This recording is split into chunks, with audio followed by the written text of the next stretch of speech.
We don't see that often. And after a Sicilian, we have pawn takes d5. And the question is how to recapture. Do you get the IQP? And is white winning a pawn? It looks like a pretty dangerous pawn, though, for white to try to win. So instead, we had bishop to c5. I do have a question, though. What if black had just taken on d5? Let's take a look at that. Let's go back for one move and see if black had simply captured the pawn. Let's say with the pawn. Is white able to take everything? It feels like something bad's going to happen on the d file. The computer's not saying that white is losing, but in the classic words of Danny Wrench, feels bad, man, but does it feel bad? Do you see a tactic here, Yovi, on the d file?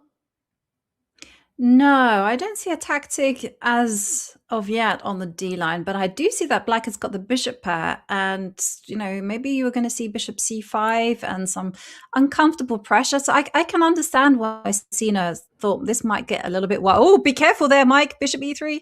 Yeah, bishop e3 is a good spot. Okay, bishop e3 wins the queen. So you've got to play like c3. See, I set her up. I set her up with these blunders. Okay, and after c3, there's still some problems. So yeah, the bishops and the d file problems probably compensate for the pawn, if I had to guess. So let's go back to the live position. We had bishop c5 first. We might see something very close to a transposition. And in fact, no, the pawn took on e6. This is the live position after bishop c5. Let's just see that real quick. Bishop c5 happened, and then d takes c6, and then f takes, and then rook on h to e1. This is, in fact, our live position. Does black have compensation for the pawn? That's the big question. That is going to be the question. And also, can white keep in control of this type of position? Because, with the clocks ticking down, it's a fast time control. Sometimes it doesn't matter what the pure objective assessment that the computer is giving us of the white being slightly better or much better. It's more about how easy it is to play. And I can see here that black has got some natural moves at their disposal. The king is going to tuck itself on b8. Oh, look at that. I predicted the future, guys.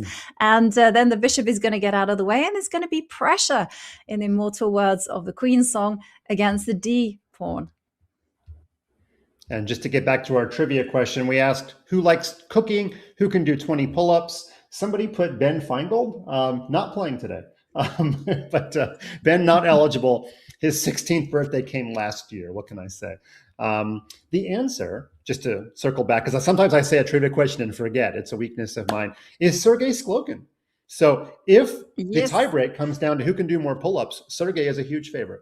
Okay, being a 12-year-old, probably he's a little bit smaller. I could do more pull-ups when I was 12, but we're not doing calisthenics. We're doing mental calisthenics here. The king has hit himself on b8. We had queen e3. How often do you see the queen getting out of one line, but walking into this line? If my student played this move, he or she would have a talking to. Okay, but queen to e3, what an amazing idea.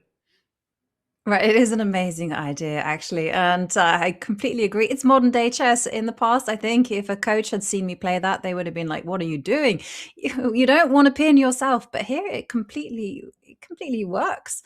The evaluation bar just simply saying that white is so much better. It's concrete game these days, and I suspected, by the way, that the answer to your trivia question was Sergey because he's half Armenian, and I thought, favorite player. Levon Aronian makes a whole lot of sense. There you go. There you go. So a little Armenian love there. The pawn came to h3. I got to be honest with you. If you're looking for an explanation for queen e3, you came to the right place and the wrong day. I don't have an explanation for you. I mean, I get that the d file is a problem, but it looks like the dark square diagonal is an even bigger problem. It's not like the knight can get out of danger. This knight can't exactly get to a4 that easily with the bishop hanging out. Yeah, remains to be seen. Maybe the queen's going to sneak up to e5, and that's going to be the clever way of getting out of the pin. Maybe. Yeah, but Henry's playing some really clever moves because you could see that white's next move was going to be c3 and just solidify that knight onto d4. And Henry's just saying, hang on, let me just take control of the queenside squares on b1 and c2. And now he's just going to overprotect. And Henry, he works with Ivan Sokolov. So here I could kind of see the hallmarks of Sokolov's play.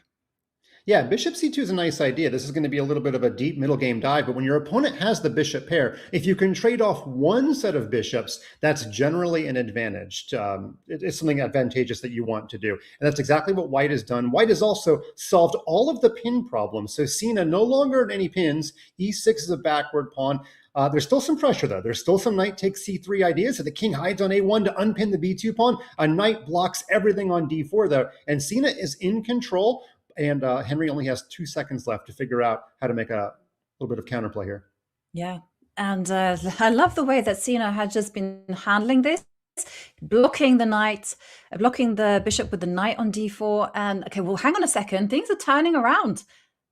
Yeah, black wins the exchange after some huge complications, but is 2 seconds enough to convert? Now, black, I think, would love to trade queens here and go into the 2 rooks versus rook and knight endgame, but checkmate is also a possibility. We saw Sergey checkmate with 2 seconds left. We're going to see rook b5 happen any moment. So now the queens have to come off just to survive for white, but black can make a bunch of moves in a row once the queens leave the board.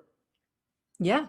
And if Sina loses, it means that everybody has lost a game. So Sina moving so quickly. But for Henry, it should be about holding the nerve and just advancing the kingside pawns. Yeah, and black has to be concerned. So if the knight gets to b6, there's all kinds of hook mates. Now the knight the knight's going to head for b6 somehow. That's going to be the big plan. How do we get to b6? Oh, the knight is a far way away. Knights traditionally take forever to get 2 squares away diagonal. Careful, knight c4, knight b6 coming, or knight c8. It's coming now. Oh, the skeleton is there.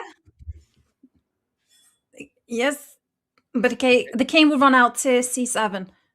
Yeah, this is why I kind of like the knight to go through c4, because you didn't block the eighth rank, and maybe that's helping the black king come out. But okay, there's some counterplay. Black is still winning. About 3 seconds left for each player, and we actually had resignation. Why would you resign when your opponent has 3 seconds? That's a lot of trust. But in any case, Henry wins. Sina no longer on a perfect score. Henry up to 50%.